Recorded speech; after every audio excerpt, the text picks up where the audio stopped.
Another day, another basketball stories na naman ang pagkukwentuhan natin.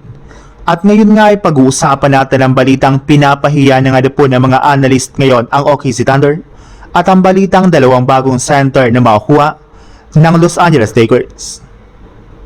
Dalawang panalo na lang naman nga po ang kailangan na makuha ng OKC Thunder at makakabalik na nga po ulit sila sa NBA Finals at magkakaroon na nga po sila ng pagkakataon na depensahan dito ang kanilang kampyonato.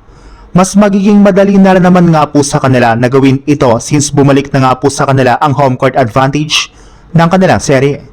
Pero sa kabila nga po niyan ay karamihan rin naman nga po sa mga fans at analyst ay hindi na natutuwa pa sa pinagagagawa ng kanilang team.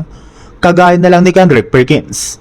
Yes, alam nga po niya na napakadominante at napakalakas ng lineup ngayon ng OKC Thunder. Kaya hindi pa rin nga po niya naiintindihan bakit kailangan pa ng kanilang mga players na mag-flop sa kanilang mga laro. Alam nga po niya na marami pa rin ang nagtatanggol at nagde-deny sa ginagawang flop ng kanilang superstar na si Shai Gilgeous-Alexander. Pero sa dami nga po ng mga ebidensya na kumakalat ngayon sa internet, kagaya na lang ng parating pagbagsak nito sa tuwing sinasabayan siya sa kanyang mga ginagawang tira, ay hindi na nga po ito katanggap-tanggap pa.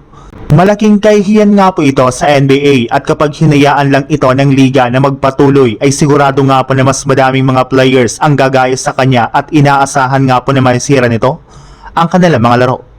Sa ibang balita naman, nilinaw na nga po ng Lakers na ang pinaka-prioridad ng kanilang team ngayon ay ang pagpapanatili kay LeBron James at Austin Reeves at sa iba nilang mga key role players kagaya ni Rui Hachimura, Luke Kennard, Marcus Smart at maging si Jackson Hayes.